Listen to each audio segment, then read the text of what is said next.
A gente está no nosso último culto do ano e já é uma tradição que a gente faz aqui na nossa igreja, desde a primeira vez que a gente se reúne aqui, que a gente... Alan, por favor, você pode pegar um pouco de água para mim? Muito obrigado. A gente fala muito sobre o que a gente está pensando para o ano que vem, e nos últimos 2 domingos finais dos últimos anos, a gente parava para dar algum conselho para o ano novo. E eu não sei se vocês lembram, deveriam lembrar do primeiro, do segundo e agora é o seu terceiro. O primeiro conselho é ser um ano de uma coisa só, o ano de 2026. As igrejas geralmente fazem, né, o ano disso, daquilo e tal, né? A gente não tem muito isso não, mas a gente pensa em algumas coisas. Então a gente falou no primeiro ano aqui de ser o ano de uma coisa só. O que é uma coisa só? Salmo 24:7, quando diz: uma só coisa eu peço ao Senhor e a buscarei, que eu possa habitar 27:4, né? Que eu possa habitar na sua presença para sempre.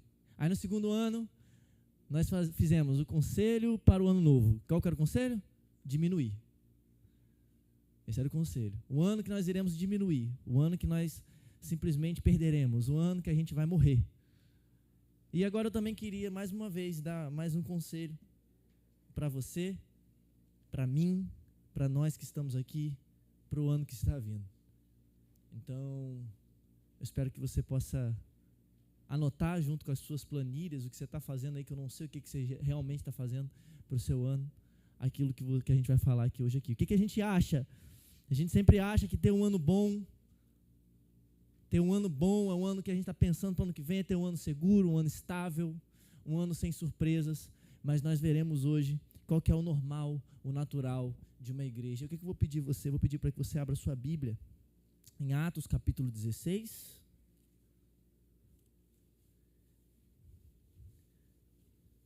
Porque nós vamos ver na perspectiva de Atos, especialmente desse capítulo, que é o capítulo 16, algumas coisas que a gente pode pensar e estabelecer para o nosso próximo ano.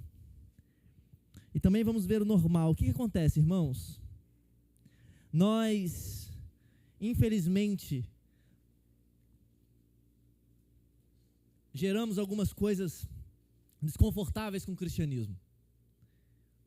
Isso aqui é o Novo Testamento. Em algum momento da história, a igreja começou a conduzir e produzir o seu próprio testamento, o nosso testamento. E aí a gente olha para Atos, olha para as cartas, olha para a igreja primitiva e a gente cria aquele negócio falando assim: olha, a igreja primitiva. O negócio da igreja primitiva. Como se existisse uma igreja lá atrás e uma outra igreja que se tornou outra coisa agora. E aí a gente fugiu do Novo Testamento e criou o nosso testamento. E hoje a gente vai ver que não existe isso. Não existe o nosso testamento. Existe aquilo que é a continuidade da igreja, a mesma igreja, aquilo que é natural, aquilo que é normal da igreja, aquilo que deveria ser o ano normal para uma igreja, aquilo que deveria ser a verdade sobre uma igreja, sobre um crente, sobre aqueles que confiam no Senhor, sobre aqueles que amam o Senhor. Nós veremos a partir de Atos, capítulo 16, que a realidade do normal é isso que a gente vai ver aqui hoje aqui. Não existe um nosso, não existe uma coisa nova, o mundo mudou, as ferramentas mudaram, mas a verdade de Deus é a mesma aqui na igreja que nós chamamos de igreja primitiva e é também hoje na igreja que nós chamamos de nossa igreja. Os princípios são os mesmos, as coisas são as mesmas. E nós vamos ver a partir de Atos o que Deus está falando para nós. Como eu disse, a gente acha que um ano bom é um ano sem nada, mas para igreja que está aqui em Atos, um ano normal, um ano natural, um ano qualquer, envolvia expansão geográfica, envolvia direção sobrenatural, envolvia confrontos demoníacos, envolvia evangelismo, envolvia missão, envolvia prisões, perseguições radicais, envolvia tudo isso naquilo que era um ano qualquer, de uma igreja qualquer, num tempo qualquer, na presença de Deus. O texto que nós vamos ler não é uma exceção da igreja. Não é uma coisa heróica da igreja. O texto que a gente vai ler é o padrão de uma igreja. Nossa comunidade, nós aqui da Igreja do Calvário, agora eu falo para você dessa comunidade, você que nos visita não se sinta coado, porque eu vou falar para a minha própria comunidade agora. Nós dessa comunidade, inclusive eu principalmente, deveríamos olhar para esse texto, e à medida que a gente olha para esse texto, nós deveríamos nos adequar a esse padrão. Nós não deveríamos olhar para os textos bíblicos e então achar neles algo que cabe para a gente. Nós deveríamos nos encaixar nos textos bíblicos. Então aqui a gente vai ver o padrão de um crente, um padrão de um ano, um padrão de que nós queremos viver. E se nós quisermos viver para Deus no próximo ano, nós vamos precisar alinhar a nossa agenda naquilo que nós vamos ver hoje. Eu não vou ler o texto todo, mas o que eu vou pedir a você? Eu vou pedir para que você fique com sua Bíblia aberta. E eu vou pedir para que a mídia fique com essa luz desse jeito que está aqui agora, porque eu vou voltar no texto várias vezes. Eu quero que você leia comigo. Se você não tiver com a Bíblia, eu quero que você acompanhe aqui, porque o texto vai ser projetado aqui, porque eu quero que você veja a palavra de Deus, para que você realmente acompanhe, porque se eu estiver falando alguma besteira, você saiba que eu estou falando uma besteira. Para que você seja confrontado, visualizado pela palavra de Deus. E aqui nesse texto, nós vamos ver vários hábitos, vários conceitos, várias coisas que nós podemos aprender para serem as nossas metas, os nossos objetivos do ano que vem. E você vai ter várias coisas para colocar no seu caderninho, das orações que você vai fazer, das ondas que você vai pular. Se você for pular, está amarrado em nome de Jesus. Mas você vai ter várias coisas para aprender hoje. E eu gostaria de ler os primeiros versículos com você. O versículo 1 ao versículo 15, é uma história linda que está acontecendo aqui. Paulo está na sua segunda viagem missionária. E aí então o versículo 1 diz assim: Paulo chegou também a Derbe e a Listra. Havia ali um discípulo chamado Timóteo, filho de uma judia crente, mas de pai grego. Os irmãos em Listra e Icônio davam bom testemunho dele. Paulo queria que Timóteo fosse em sua companhia, e por isso circuncidou-o por causa dos judeus daqueles lugares, pois todos sabiam que o pai dele era grego. Ao passar pelas cidades, entregavam aos irmãos as decisões tomadas pelos apóstolos e presbíteros de Jerusalém, para que as observassem. Assim, as igrejas eram fortalecidas na fé e dia a dia aumentavam em número. Primeira coisa que nós vemos aqui nesse texto, e um dos primeiros hábitos que nós podemos chamar de hábitos missionais para o ano de 2026, lembrando sempre de uma missão antiga para um novo ano, uma missão que passa o tempo, é a consciência de ser enviado. Paulo está na sua segunda viagem missionária, e era natural da igreja o envio, era natural da igreja o evangelismo, era natural da igreja que eles saíssem. E aí quando ele chega ali em Derbe e Listra, ele encontra um jovem, um adolescente, um pequeno rapaz que está ali, muito famoso depois fica, porque depois se torna quase um filho espiritual de Paulo, chamado Timóteo, o mesmo Timóteo das duas cartas, o mesmo Timóteo do amado Timóteo que você escuta do Marco Teres. Paulo encontra esse rapaz, é a primeira vez que ele vê, e Timóteo é visto e imediatamente recrutado para a missão. Imediatamente recrutado para o evangelismo. Sabe por quê? Porque esse é o natural de uma igreja. Isso é como uma igreja deveria viver. Olhar as pessoas e dizer: poxa, é agora, vamos para a missão. É agora que a gente vai evangelizar. Paulo imediatamente recruta Timóteo, e a Bíblia diz que os irmãos davam bom testemunho daquele rapaz. Ele não tinha 40 anos não, irmãos. Ele não estava preparado para muita coisa também não. Ele era um jovem. E Paulo recruta ele e diz: vão comigo. Agora você vai andar comigo, porque a gente vai evangelizar as pessoas. As pessoas davam bom testemunho de Timóteo, tudo isso acontecia.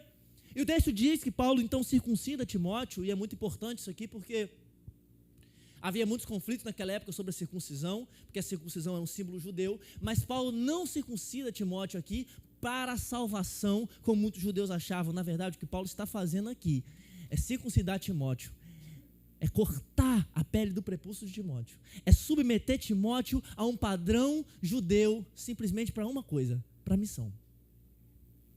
Para a missão de Deus. Paulo pede a Timóteo para que Timóteo se sacrifique, num direito que ele não precisava ter, um direito legítimo dele, para remover as barreiras culturais que as pessoas tinham com os judeus. E Timóteo, jovem, com bom testemunho, aceita o sacrifício da dor física, tendo uma marca permanente para que outros pudessem ouvir o Evangelho. Sabe por que isso aconteceu aqui? Porque esse é o natural da igreja. Pessoas se sacrificando para que outros possam ouvir o Evangelho. E é interessante porque qual é a visão que as pessoas têm do cristianismo? Que o cristianismo são pessoas, os cristãos são pessoas que seguem regras para se sentirem superiores às outras, mas aqui nós estamos vendo o oposto. Nós estamos vendo na raiz do cristianismo um líder, Paulo, e um jovem, Timóteo, abrindo mão dos seus direitos, abrindo mão da sua própria carne, do orgulho cultural, apenas para ter a chance de falar do Evangelho com pessoas que discordavam deles. Isso não parece arrogância, isso é amor sacrificial. Então, o primeiro hábito que nós vemos nesses primeiros 5 versículos, que nós deveríamos cumprir para o ano que vem, é a realidade que nós somos enviados, nós temos essa consciência de envio, porque o natural da igreja é viver nessa consciência missionária, alertando os outros que o reino de Deus já chegou. É isso que nós deveríamos fazer. O chamado missionário de você que faz parte dessa comunidade, meu, de você que é um cristão, não é um título que nós colocamos sobre as pessoas, é uma identidade que move a pessoa. Nós deveremos olhar para os nossos próximos anos assim. Você que é pai, você deixaria Timóteo ir? Você já parou para pensar o que está acontecendo aqui? Timóteo, ele vai com Paulo e daqui a pouco nós vamos ver que eles vão viajar de barco. Não tinha WhatsApp na época. As cartas demoravam bastante tempo para chegar. Não tinha, mãe, estou bem, acabei de passar o canal de Baez aqui.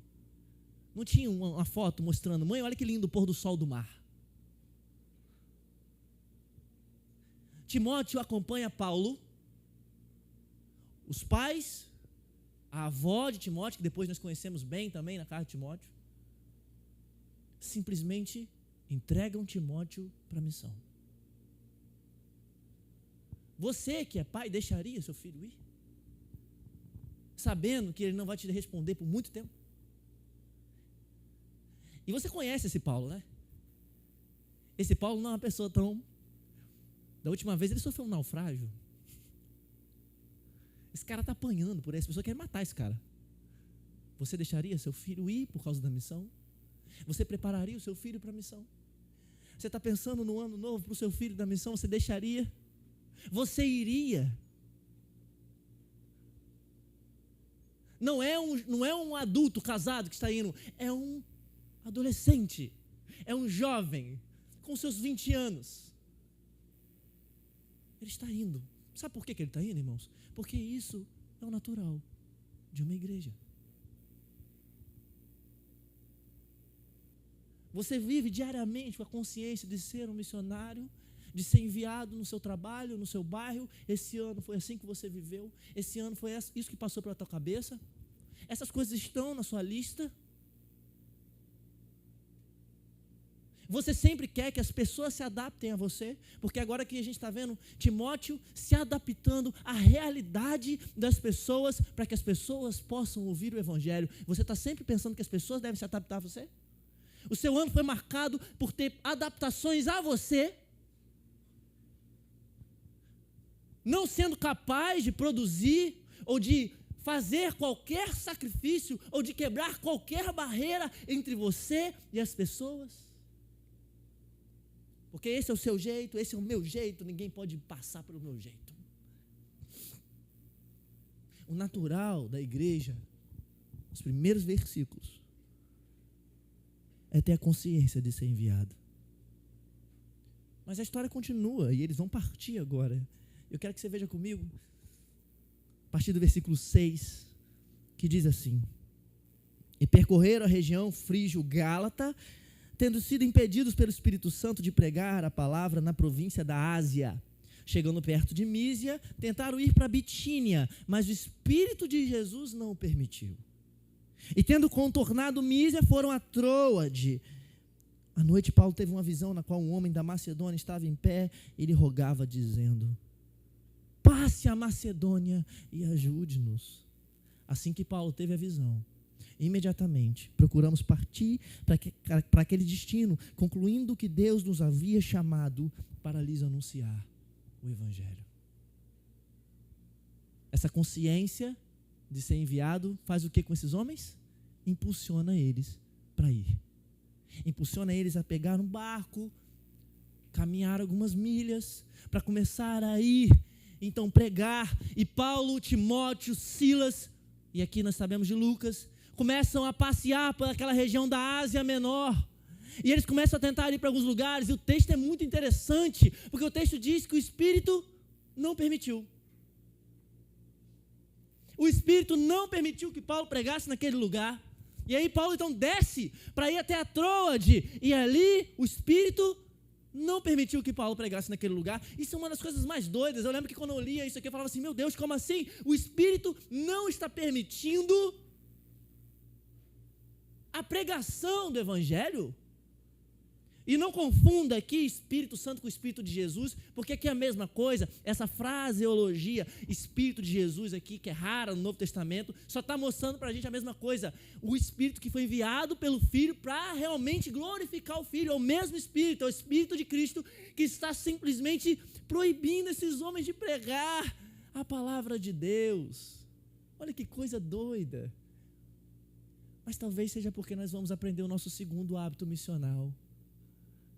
O primeiro é a consciência de ser enviado. E a segunda coisa que Deus quer para a gente no ano de 2026, a partir da missão, é ouvir o Espírito. Nós podemos focar aqui, dizer sobre várias coisas, sobre o que foi, o que não foi, do Espírito, tudo, mas o foco do texto não é explicar porque o Espírito estava proibindo. O foco do texto é mostrar a incrível obediência desses homens aos nãos de Deus. A Deus dizer não para eles. Paulo, a sua equipe, são altamente sensíveis ao Espírito Santo. E eles estão obedecendo aos nãos de Deus. E isso é um ato de humildade, porque eles estão ouvindo, porque a missão é de Deus, não é dos missionários, não é de Paulo, não é da sua equipe, não é daquela galera, não é de nada deles. Eles simplesmente estão ouvindo, e ouvir é a chave para a estratégia, porque eu deixo eu falar uma coisa para você, irmão, para 2026, bem coach agora aqui. Conselho para 2026, para Paulo, aqui no texto e para nós. É preciso saber onde não ir, para saber onde Deus está agindo. Nós queremos sempre saber as respostas de Deus, daquilo que Deus está realmente falando sim, mas Deus vai levar a gente para vários nãos, e levou você para muitos nãos nesse ano também. Levou você para muitos nãos. A pergunta é se você ouviu, se você obedeceu os nãos de Deus, se você foi capaz de saber onde não ir primeiro, onde Deus não quer primeiro, para depois ouvir onde Deus vai agir. Paulo está ouvindo, e o Espírito Santo impede, redireciona, e a missão de Paulo era em obedecer ao não antes de ter o sim. Essa é a teologia de Deus. A nossa teologia do nosso testamento, né? Não do novo, do nosso testamento é o quê? O não é ataque do diabo. As portas fechadas que eu tive nesse ano foram todos ataques. Esse ano foi difícil, porque o Satanás me atacou fechando as portas para mim. Irmão, tu sabe mesmo se foi o diabo? Você sabe mesmo se as portas fechadas foram o diabo? Talvez foi o Espírito Santo realmente tentando tirar você das coisas que Ele não quer que você esteja. Talvez foi o Espírito Santo mostrando você que existe uma outra missão em outro lugar. Eu falei isso para os pré-adolescentes domingo passado, para o Ibrahim e para a Helena que estavam lá. Eu falei, olha, a pior coisa que pode acontecer na vida de vocês é Deus te dar tudo o que vocês querem. A pior coisa que pode acontecer na vida de alguém é eles terem todas as portas abertas sem Deus.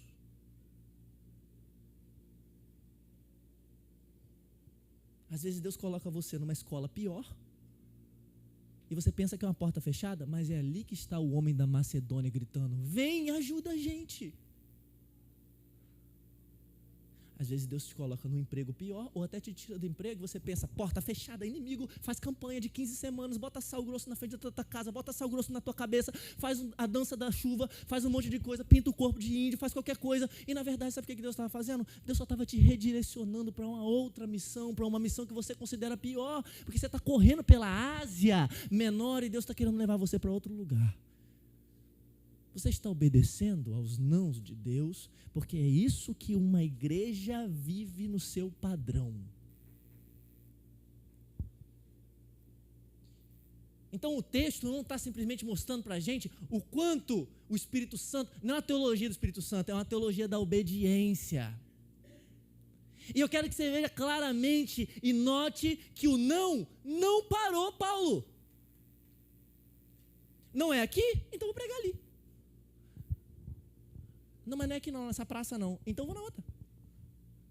Não é na Bitínia? Eu vou para Troade. Não é na Mísia? Então vou para outro lugar. Eu só quero pregar. Eu só quero falar para as pessoas sobre o Evangelho. Ele continuou querendo pregar o Evangelho, porque é isso que um crente faz. É isso que um cristão faz. É isso que um cristão de muitos anos de igreja faz.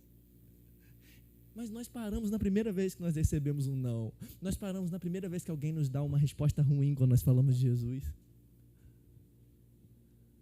Isso é porque eu estou considerando que esse ano de 2025 nós evangelizamos demais. Deus tenha misericórdia de mim. Deus tenha misericórdia de mim. E aí então Paulo tem uma visão noturna. E esse é um dos textos mais lindos para mim da Bíblia, de verdade, irmãos. Eu já falei isso de um monte de textos, né? Mas esse... o negócio é difícil. Mas esse é de verdade. Todos são de verdade também. E Paulo tem uma visão de um homem lá na Macedônia, um lugar que eles não tinham ido ainda, um lugar que eles não tinham alcançado ainda, a Europa. O evangelho nem tinha chegado na Europa ainda, sabia disso? Era só na Ásia. Pelo menos das mãos dos missionários que a gente conhece, não. E ele tem uma visão de um homem gritando, passe para nós, passe para cá e nos ajude. E isso, irmãos, é simplesmente o eco das profecias do Antigo Testamento de que a luz de Deus chegaria às nações mais longínquas. De que a bênção de Abraão estava ali acontecendo aos olhos de Paulo, Silas. E a resposta deles é imediata nesse texto, que é um dos textos mais lindos, esse versículo 10. Assim que Paulo teve a visão, imediatamente procuramos partir para aquele destino, concluindo que Deus havia nos chamado para anunciar o Evangelho. Essa é a conclusão. A conclusão de eu estar nesse lugar, a conclusão de eu receber os nãos, a conclusão de eu receber os sims, a conclusão de ter portas fechadas, de ter pouco dinheiro, de ter muito dinheiro, a conclusão de ser chamado para ir em outro lugar, a conclusão da minha vida é que eu fui chamado para pregar o Evangelho. Essa é a conclusão da vida desses homens. Após a proibição toda, o Espírito então fornece a direção, eles são chamados para a Europa, eles vão imediatamente para lá. E como ele obedeceu os nãos, ele também obedeceu sim. Porque ele é obediente, porque isso é natural de um crente. Então ele vai e obedece, e ele chega até Filipos. E eu sei que nós colocamos os nossos planos diante do Senhor todo ano. E nós pedimos que Deus nos abençoe. Mas sabe o que Paulo vivia? Paulo fazia os movimentos dele e deixava Deus vetar ele várias vezes. E se Deus vetar todos os seus planos para 2026? E se Deus disser não para todos os seus planos de 2026? Irmão, aqui a gente prega assim. Tem outros lugares que vai dizer que seus sonhos todos serão realizados. Isso é uma mentira. Se Deus vetar os seus planos, e se Deus disser não, porque Ele quer outras coisas para você, você vai estar ouvindo a missão de Deus. Você dedicou tempo esse ano para ouvir a voz do Espírito antes de iniciar os seus projetos? Quando você está iniciando os seus projetos, quando você está pensando nos seus projetos, você fala assim, Senhor, onde eu vou ser mais usado? Ou você pensa, Senhor, onde eu vou receber mais? Senhor, onde eu vou perder mais coisas? Senhor, onde eu vou dar mais coisas? Senhor, onde eu vou pregar mais? Senhor, com quem que eu vou ter que andar ano que vem, que eu vou ter que perder tempo com essa pessoa para evangelizar essa pessoa? Você bota isso? Ou você bota, Senhor, onde eu vou ganhar mais? Onde eu vou ser mais feliz? Para Paulo isso não existia. Nesse ano que passou, você reagiu aos seus nãos como? Com amargura? Você reagiu aos nãos de Deus com amargura nesse ano? Ou com a expectativa de que Deus está redirecionando você para outro lugar, para a Macedônia? Paulo está ensinando isso a gente aqui. E todas as vezes que você não viver na missão de Deus, você vai viver em amargura. Porque quem não vive na missão de Deus não entende o não de Deus. Não entende o não de Deus. Uma das coisas que eu aprendi com eles, eu não fico falando, né, disso aqui na frente, mas tem uma coisa que eu aprendi com Alex e Michele, foi que eles receberam muitos não na vida. O casal para receber privação e não na vida. Se você perguntar para eles, acho que receberam quanto? Se receberam de 10 respostas de Deus, 9 foram não. Uma foi sim. Mas pergunta a eles se tiver alguma amargura nesse tempo. Sabe por que não? Porque a missão de Deus redefine os nãos. A missão de Deus redefine o não de Deus. A missão de Deus redefine a privação de Deus. A missão de Deus redefine a perda. A missão de Deus redefine aquilo que a gente não ganha. A missão de Deus redefine essas coisas. Se você não vive na missão de Deus, você nunca vai entender o não de Deus. Porque você sempre vai achar que Deus tem que girar em torno de você e não em torno de outra coisa que Ele quer levar você. Então, ouvir é o segundo hábito missional que a gente vai ver, mas a história continua. E eu espero terminar hoje. Lê comigo. Eles chegam lá em Filipos, né? Então, lê comigo a partir do versículo 11. Eles concluem isso, e no versículo 11 diz assim: tendo, pois, navegado de Troade, fomos diretamente para Samotrácia, e Timóteo está ali, seu filho, 17 anos de idade, não sabe a última vez que ele falou com a mãe, mas ele está ali, né? Samotrácia, e no dia seguinte a Neápolis, versículo 12, dali fomos a Filipos, cidade da Macedônia, primeira do distrito e colônia romana. Nesta cidade permanecemos alguns dias. No sábado, saímos da cidade para a beira do rio, onde nos pareceu haver um lugar de oração, e assentando-nos falamos às mulheres que haviam se reunido ali. Certa mulher, chamada Lídia, da cidade de Tiatira, vendedora de púrpura, temente a Deus, nos escutava. O Senhor lhe abriu o coração para que estivesse atenta ao que Paulo dizia. Eles chegam em Filipos. Deus leva eles ali e se inicia a missão na Europa. Nós somos fruto disso aqui, sabiam disso, irmãos? Nossa igreja que está aqui é fruto desse dia em que eles atravessaram para o Ocidente pela primeira vez. E a primeira cidade que eles chegam é Filipos, então eles encontram a primeira convertida daquela cidade, da Europa, pelo menos relatada, né? Eu imagino que poderia ter em outro lugar alguém convertido, porque Deus faz, mas relatada, nós encontramos a primeira de todas, Lídia. E Lídia é descrita como uma vendedora de púrpura, e púrpura é um material caríssimo para aquele tempo. Ela é uma vendedora de Tiatira, era um artigo de luxo, púrpura, e ela então conhecia a elite europeia, a realeza, porque ela poderia vender para essas pessoas. Lídia lidava com a classe alta, Lídia lidava com recursos financeiros significativos. E o texto diz que ela era temente a Deus, mas o texto diz uma coisa muito linda também no versículo 14, que o Senhor lhe abriu o coração para que estivesse atenta ao que Paulo dizia. E aqui nós estamos também em um dos textos mais lindos da Bíblia. Lindíssimo. Porque veja, é muito confuso. Como assim ela era temente a Deus? E como assim então o Senhor abriu os olhos dela se ela já era temente a Deus? Porque temente a Deus aqui, irmãos, não leia temente a Deus com a linguagem do Antigo Testamento, do temor a Deus verdadeiro de um crente. Temente a Deus é entender a religião, saber que Deus existe, conhecer que há um Deus, mas faltava uma coisa para essa mulher, a abertura do coração. Faltava salvação de verdade. Lídia representa aquelas pessoas que são morais, religiosas, bem-sucedidas, que são boas pessoas. Sabe aquela pessoa que você começa a falar assim, que pessoa boa, que ela mesma se diz assim, eu sou uma pessoa muito boa, que conhecem da religião, que são pessoas que realmente fazem o bem, que fazem tudo isso, mas faltava uma coisa para Lídia: salvação de verdade. Essas pessoas poucas vezes percebem que necessitam de salvação, porque a bondade delas é uma coisa muito boa mesmo. A bondade delas se torna uma barreira para elas entenderem que elas precisam de salvação.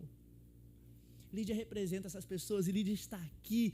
E a Bíblia diz que o Senhor abriu o coração. E eu quero que você preste atenção nisso, porque não foi a pregação de Paulo, não foi a retórica de Paulo, não foi Timóteo dançando e pulando na frente de Paulo, não foi Silas jogando bola na frente deles, não foi nenhuma oração. O Senhor abriu os olhos e o coração de Lídia. Isso é um ato de Deus, é um ato que somente Deus faz. A pregação de Paulo foi eficaz porque Deus fez alguma coisa.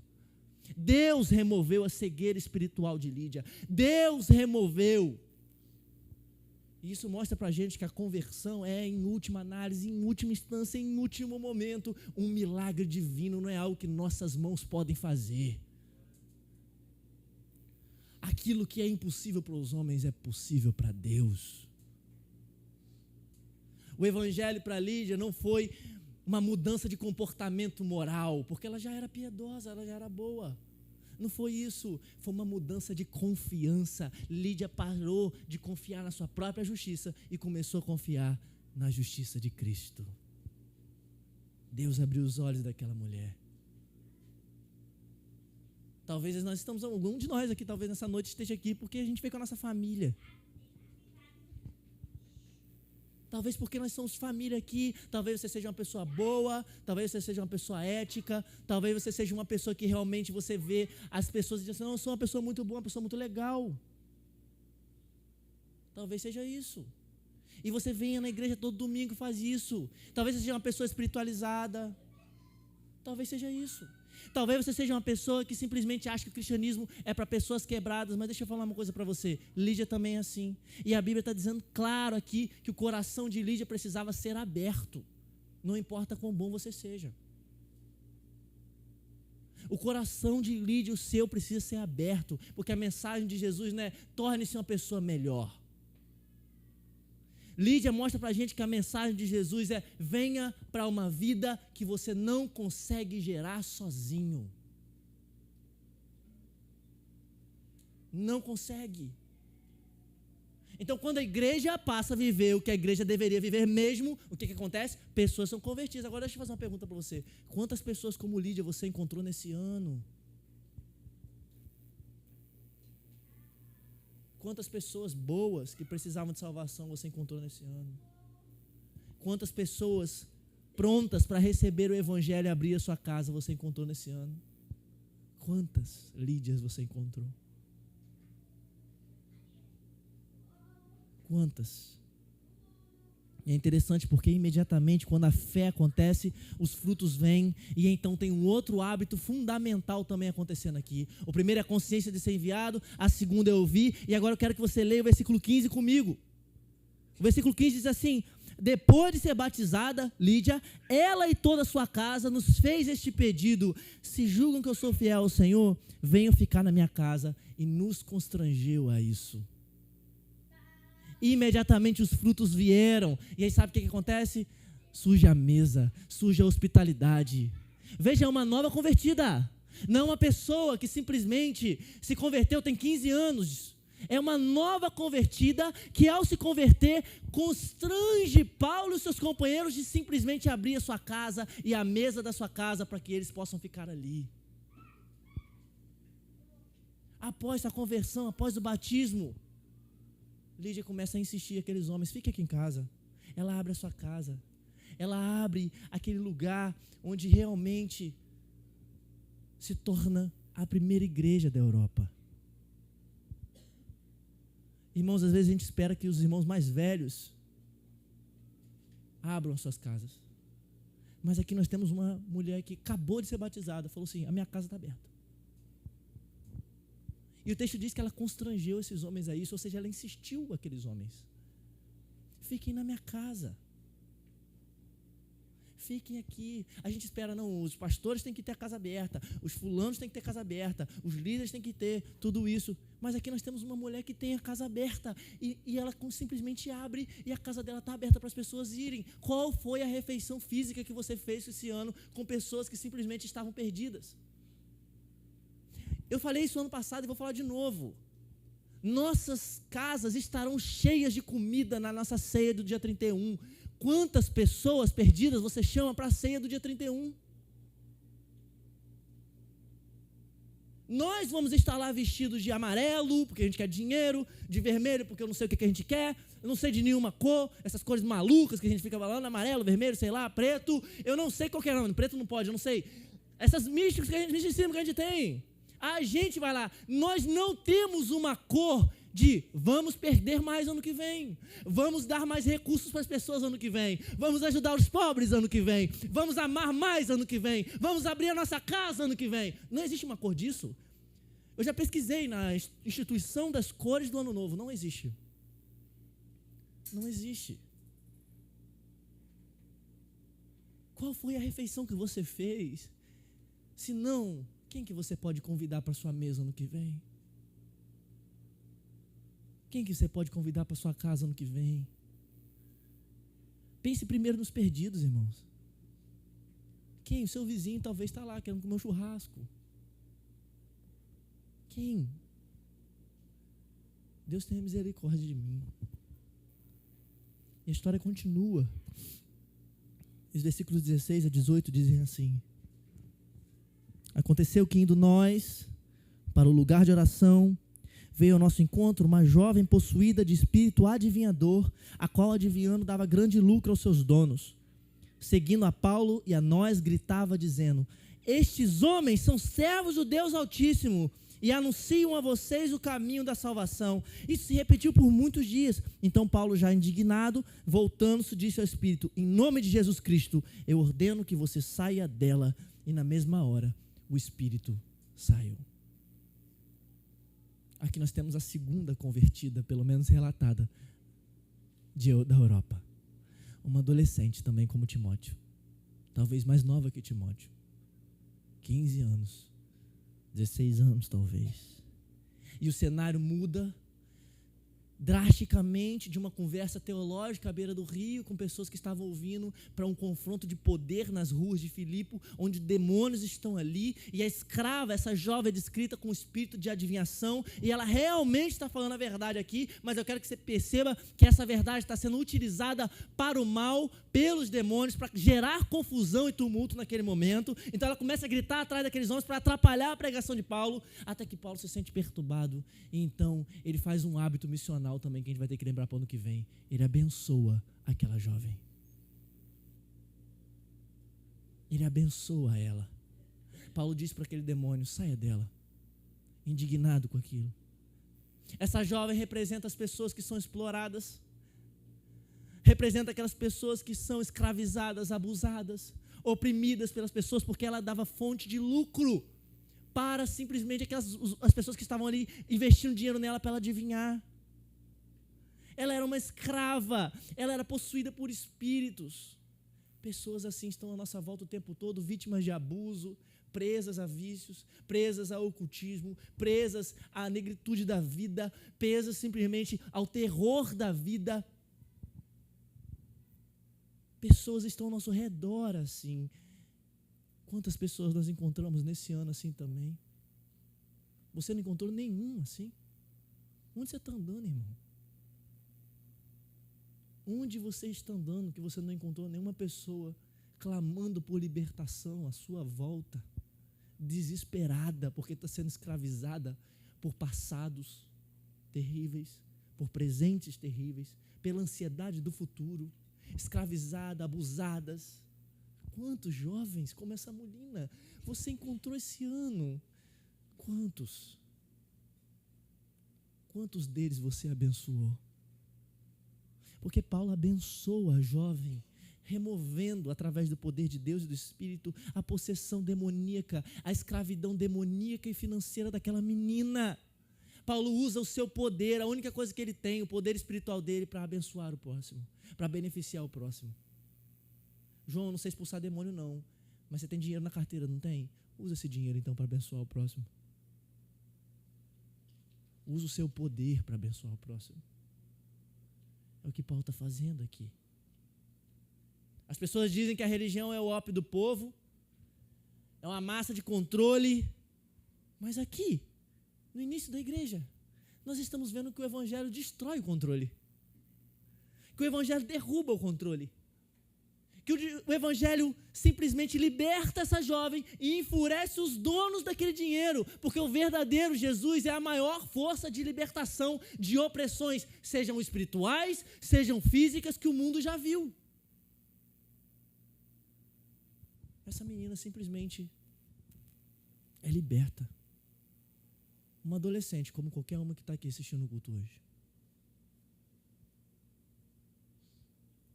Elas estão ao nosso redor. Nós temos olhos para ver. Você colocou isso no seu plano do ano que vem?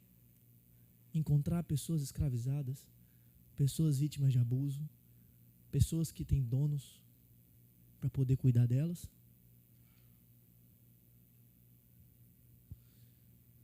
Mas isso também gera uma outra coisa comum para a igreja. Leia comigo o versículo 19, a partir do versículo 19. Já vou terminar, irmãos, fiquem tranquilos aí. A gente vai terminar essa historinha. Quando os donos da jovem viram que se havia desfeito a esperança do lucro, agarraram Paulo e Silas e os arrastaram para a praça, à presença das autoridades. E levando-os aos magistrados, disseram: estes homens, sendo judeus, perturbam a nossa cidade, propagando costumes que não podemos aceitar nem praticar, porque somos romanos. Então a multidão se levantou unida contra eles, e os magistrados, rasgando-lhes as roupas, mandaram açoitá-los com as varas. E depois de lhes darem muitos açoites, os lançaram na prisão, ordenando ao carcereiro que os guardasse com toda a segurança. Esse, recebendo tal ordem, levou-os para o cárcere interior e prendeu os pés deles no tronco. Sabe o que acontece também comumente com a igreja? Quando a igreja vive o que deveria viver? Perseguição, oposição, confronto. É isso que acontece. Você não teve nenhuma oposição? Se você está falando, Deus me livre para as oposições, Deus me livre para as oposições no ano que vem. É isso que você está fazendo? Então você não está entendendo como é que funciona o cristianismo direito. Porque o cristianismo exige perseguição. O verdadeiro, sim. Exige oposição. Essa expulsão do demônio por Paulo, dizendo saia dela, fez com que todo mundo perdesse o lucro, porque ela era uma escrava, e isso mostra o tamanho da exploração que havia naquele lugar, a exploração humana. O evangelho então liberta aquela menina e colapsa aquela escravidão, aquele sistema econômico opressor. Então eles percebem isso e falam: vamos pegar esses caras, eles estão atrapalhando tudo nosso. E colocam eles na prisão, eles são despidos, são açoitados publicamente, com varas, todo mundo viu isso, e eles são lançados na prisão, no interior do calabouço, com os pés no tronco. Mas é aí também que surge uma outra coisa que a gente vai ter que aprender para o ano que vem. E eu quero que você leia comigo atentamente os versículos 25 e 26. Por volta da meia-noite, Paulo e Silas oravam e cantavam louvores a Deus, e os demais companheiros da prisão escutavam. De repente, sobreveio tamanho terremoto que sacudiu os alicerces da prisão. Todas as portas se abriram e as correntes de todos os presos se soltaram. Eles são lançados lá embaixo. E sabe o que eles começam a fazer? Paulo e Silas, açoitados, presos naquele tronco, eles começam a orar e cantar hinos a Deus no meio da noite. E isso mostra o quanto aqueles homens, além de terem consciência de serem enviados, além de ouvirem o Espírito, além de serem hospitaleiros, eles também, além de abençoarem a jovem, eles também aprendiam do caráter de Cristo o tempo todo. Aprender de Cristo é refletir o caráter dele no meio da dor, no meio do sofrimento, no meio da injustiça que eles estão sofrendo. E essa atitude não é sobre heroísmo, porque eles não estão sendo heróis aqui, é sobre uma paz profunda que o mundo não pode dar. Eles começam a cantar no meio da prisão. E esse é o testemunho mais poderoso que aqueles presos poderiam ter. Como assim? Esses caras estão cantando. No meio da desgraça, eles estão cantando forte, tão alto, que os presos estão ouvindo. Tão alto que é isso? Para Paulo e para Silas, o sofrimento não foi um acidente de percurso, foi uma consequência direta da fidelidade deles. E eu quero que você veja que o louvor de Paulo e de Silas aqui não é negação da dor, é alegria apesar da dor, é alegria em Deus apesar de tudo. Eles não estavam apenas aguentando, irmãos, eles estavam cantando. Eles não estavam só aguentando aquele tempo ali, até passar a hora, porque eles estavam louvando, cantando. Isso é sobrenatural. Eles só estão mostrando para aqueles prisioneiros e para todo mundo que estava ouvindo eles cantando que Deus é o maior tesouro da vida deles, é maior do que o conforto, é maior do que tudo. Eles estão cantando. Paulo e Silas transformaram aquela prisão num templo, transformaram aquela prisão numa igreja, e todo mundo escutava eles, e aquele sofrimento se tornou um púlpito de Paulo. Nesse ano que está terminando, faltam poucos dias, o mundo viu você reagindo às suas crises. O mundo viu como você reagiu com o seu sofrimento. Você pensa que não, mas viu. As pessoas à sua volta viram como que você lidou com a dor. E como é que foi? Sua família viu, como é que foi? Você descontou em todo mundo? Você descontou nas pessoas ao seu redor? Você virou um murmurador? Como é que foi? Como o mundo viu você reagindo à doença, ao desemprego, ao luto, à injustiça, ao estresse? Como o mundo viu? Esses homens cantaram. Você pode saber que o mundo viu. E vai ver ano que vem também. E sabe o que isso gerou? Sabe o que gera quando a igreja vive o natural dela? Conversão. A gente fica falando assim, olha, a igreja precisa crescer, né? Como que a igreja precisa crescer? Sabe como que a igreja estava crescendo aqui? Por meio disso tudo aqui. Missão, evangelismo, perseguição, é assim que a igreja cresce. E aí nós temos a terceira conversão registrada. Vê comigo aí, os versículos 27 até o 34. Dizem assim: o carcereiro despertou do sono e, vendo abertas as portas da prisão, puxando da espada, ia suicidar-se, pois pensou que os presos tinham fugido. Mas Paulo gritou bem alto: não faça nenhum mal a si mesmo. Estamos todos aqui. Então o carcereiro, tendo pedido uma luz, entrou correndo e trêmulo, prostou-se diante de Paulo e Silas. Depois, trazendo-os para fora, disse: senhores, que devo fazer para que seja salvo? Eles responderam: creia no Senhor Jesus, e você será salvo, você e toda a sua casa. E pregaram a palavra de Deus ao carcereiro e a todos que faziam parte da casa dele. Naquela mesma hora da noite, cuidando deles, lavou-lhes as feridas dos açoites. Logo a seguir, ele e todos os membros da casa dele foram batizados. Então, levando-os para sua própria casa, deu-lhes de comer, e com todos os seus manifestava grande alegria por ter crido em Deus. Sabe o que acontece? Conversão. E aí nós temos agora o carcereiro. O sofrimento, como eu disse, não foi um acidente, foi o veículo. Se Paulo e Silas não fossem presos, se não houvesse sofrimento, se não houvesse dor na vida desses homens, não teria salvação na casa do carcereiro. Você chegou a parar para pensar que talvez a dor que você teve nesse ano, as feridas que você teve nesse ano, Deus estava querendo usar para que outras pessoas pudessem conhecer a Ele? A doença que você tem, Deus quer usar para que outras pessoas possam conhecer a Ele? Você já parou para pensar nisso? Porque é isso que está aqui. A dor de Paulo foi a salvação de uma família. A gente viu, o terremoto abalou a prisão, abriu todas as portas. E aí, segundo o Código Romano, se os presos fugissem, quem quer levar o raio? O carcereiro. Então o carcereiro pega a espada e fala: eu vou me matar, melhor.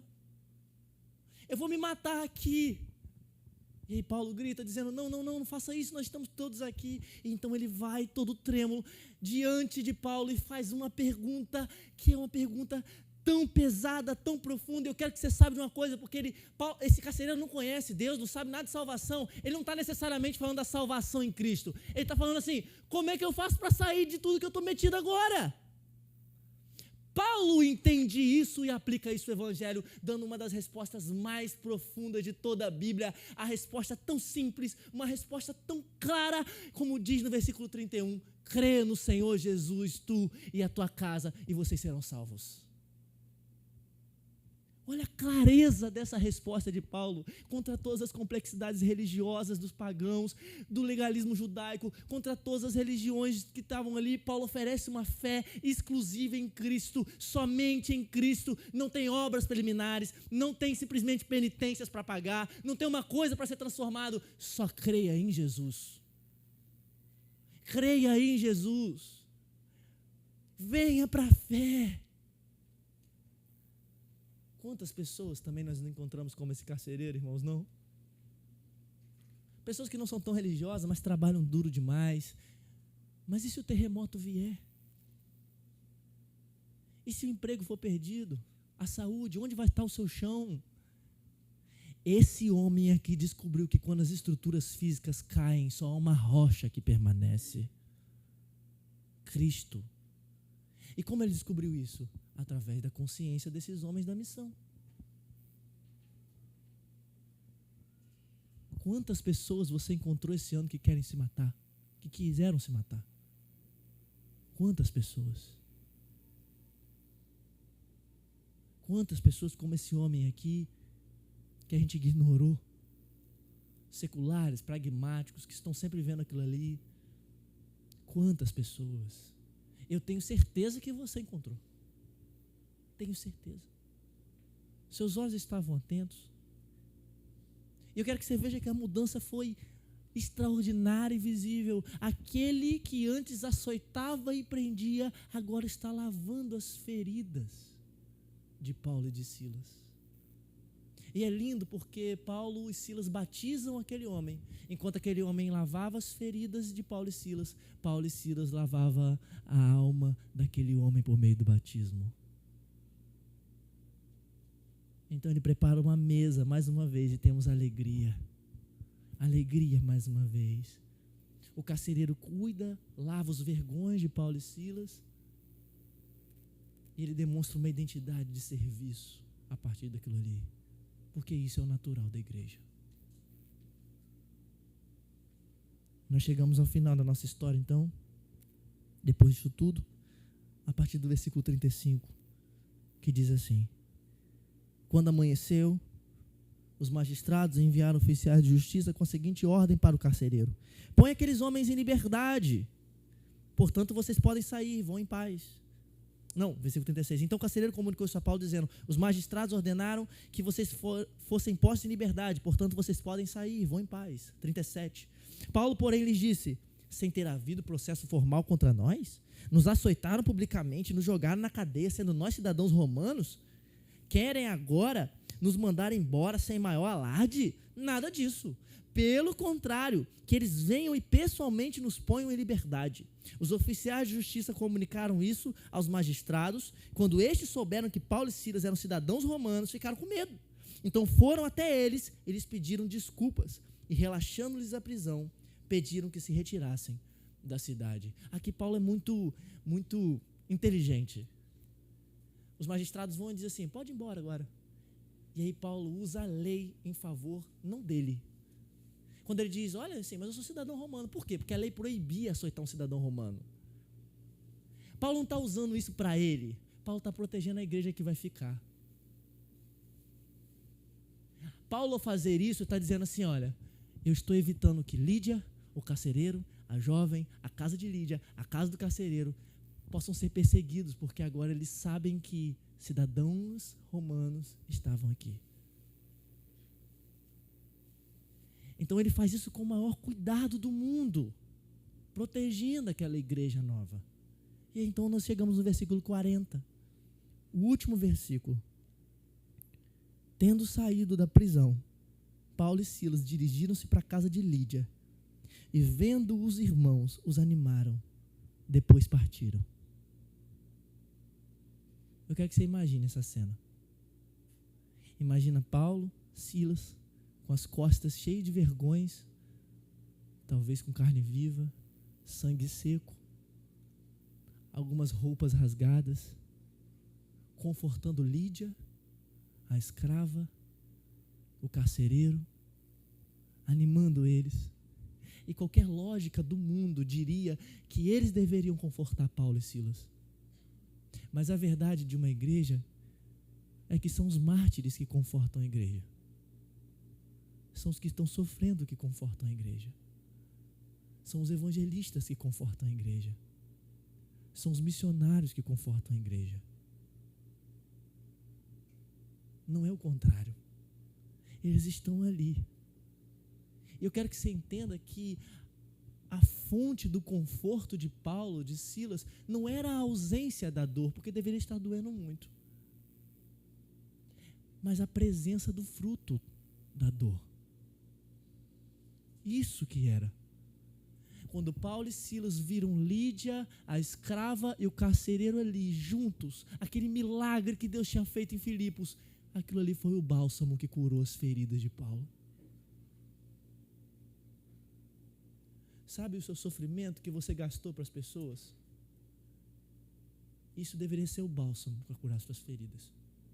Mas se você passou o ano de 2025 inteiro, sem gastar, nem sem sofrer por nada e por ninguém, só pensando em si mesmo, nos seus próprios sofrimentos, nos seus próprios pecados, você abandonou as pessoas que você caminhava, você parou de evangelizar como você evangelizava, você parou de ver a vida como você via em Deus, você começou a pensar só em si mesmo, no seu sucesso, na sua carreira, e o sofrimento veio. Se você passou em 2025 assim, você não tem bálsamo nenhum para curar as suas feridas.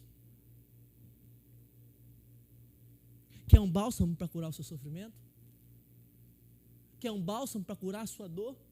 Quer um bálsamo, então, para que você realmente seja curado das suas feridas, das suas crises? Começa a gastar tempo com os outros. Porque aí a fonte do seu conforto não vai ser simplesmente você não ter sofrimento. Vai ser você vai ver o fruto ali, neles. Paulo e Silas viram que o sofrimento valeu a pena quando eles saíram da prisão e viram ali o milagre que Deus fez em Filipos através deles.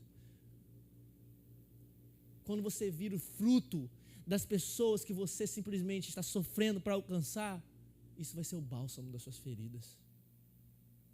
Mas eu não sei como que você viveu o seu 2025.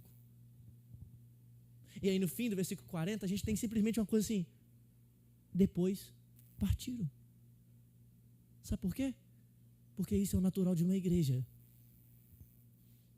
Partir, ir, sair, entregar os filhos, entregar os melhores, sair, evangelizar. Esse é o natural de uma igreja. Eles simplesmente partem, eles simplesmente vão embora, e não é um abandono, é uma demonstração de confiança absoluta em Deus. O movimento é a coisa natural da igreja. Paulo e Silas, Timóteo e Lucas não transformaram Filipos em um monumento para a glória deles. Eles mantiveram o fluxo da missão. Eles sabiam que o Espírito estava iniciando ali, simplesmente iniciar em outros lugares, ou como ele escreveu para essa igreja anos depois, que aquele que completou a boa obra em vocês há de completá-la até o dia de Jesus. Eles partiram. Eles começaram aqui e depois partiram, porque isso é natural de uma igreja. Esse é o último domingo do ano. A gente vai terminar o culto daqui a pouco. E quando você sair por aquela porta, é o momento em que a igreja começa a realmente partir e ser igreja lá fora. Você deveria ter essa atenção para 2026. Então, você que está aqui hoje e está observando tudo isso, você talvez não seja crente ou crente, não importa como você seja. Talvez você veja a igreja como um monumento de regras, como uma coisa irrelevante, mas eu quero que você olhe para Filipos aqui. Eu quero que você tenha aqui o nascimento da missão de Deus na Europa, e eu quero que você veja o seu próprio rosto refletido aqui. O seu próprio rosto aqui. Porque a missão de Deus não é sobre religião, é sobre a reconstrução da humanidade em Cristo. Se você é como Lídia, você que alcançou sucesso, você que simplesmente veste a púrpura moderna da carreira, do status, que quer crescer na sua vida, mas a verdade está se escorrendo pelos seus dedos. O chamado de Deus é para você, querido. A missão de Deus depende da sua mente, depende dos seus recursos. não para esmagar você, mas para abrir o seu coração para a única verdade que realmente pode transformar a sua vida. Então venha logo fazer parte da missão de Deus. Talvez você seja como aquela escrava, oprimida, ferida, talvez você esteja assim, você sente que a sua vida não te pertence mais, que você está sempre preso às palavras que disseram contra você, às coisas que você viveu na sua vida, talvez seja isso, traumas, sistemas que te exploram, mas o chamado de Deus é para você também. Jesus não quer só simplesmente salvar a sua alma, Ele quer libertar você hoje. E Ele quer libertar você para simplesmente colocar você na missão dEle, onde a guerra é contra tudo que desumaniza você, tudo que desumaniza as pessoas ao seu redor. Então vem fazer parte da missão de Deus também. Talvez você seja como aquele carcereiro, que confia na força, no seu cargo, na segurança, no trabalho que você está tendo, mas uma hora essas coisas, um diagnóstico de câncer vai aparecer. A pessoa que você amava vai embora. As dificuldades vão vir, a estrutura vai cair. Sabe o que vai permanecer no final? Deus. A missão de Deus vai permanecer. E o meu convite então é para você vir conhecer essa missão que não depende das circunstâncias, não depende de como você está passando ou não. Vem para a missão de Deus. Olhe para a mesa aqui da casa de Lídia. Olhe para essa mesa final, quem que está lá? A rica comerciante, o carcereiro prático, aquela que era escrava. Essas pessoas seriam inimigos em qualquer lugar. Mas aqui está uma missão de Deus acontecendo e eles estão lavando as feridas uns dos outros. É assim que nós deveríamos viver para 2026. A minha oração é para que você simplesmente entenda isso. E que o ato físico de sair do templo hoje seja um ato espiritual, acima de tudo, de envio. Nós passamos o ano inteiro aqui, a cada bênção apostólica no final, enviando vocês. A cada bênção, todos os domingos deste ano, não faltou um em que a gente não enviou vocês. Porque a gente acredita que quando a gente sai por ali, há um ato espiritual de ser enviado, onde a porta da igreja simboliza o campo missionário que eu tenho. Simboliza onde eu vou entrar. E você deveria sentir isso, entendendo que 2026 não é só uma sucessão de dias que está vindo para fazer você feliz. 2026 é um território novo e um ciclo novo, uma Macedônia, uma Europa, para que você possa elevar o Rei Jesus para as pessoas que estão perdidas. Você vai ter um tempo para pensar sobre isso. E eu gostaria que você pensasse sobre o seu futuro ano e sobre o ano que passou. E você falasse com Deus sobre essas coisas que você acabou de ouvir. Depois nós vamos cantar uma canção e encerrar o culto.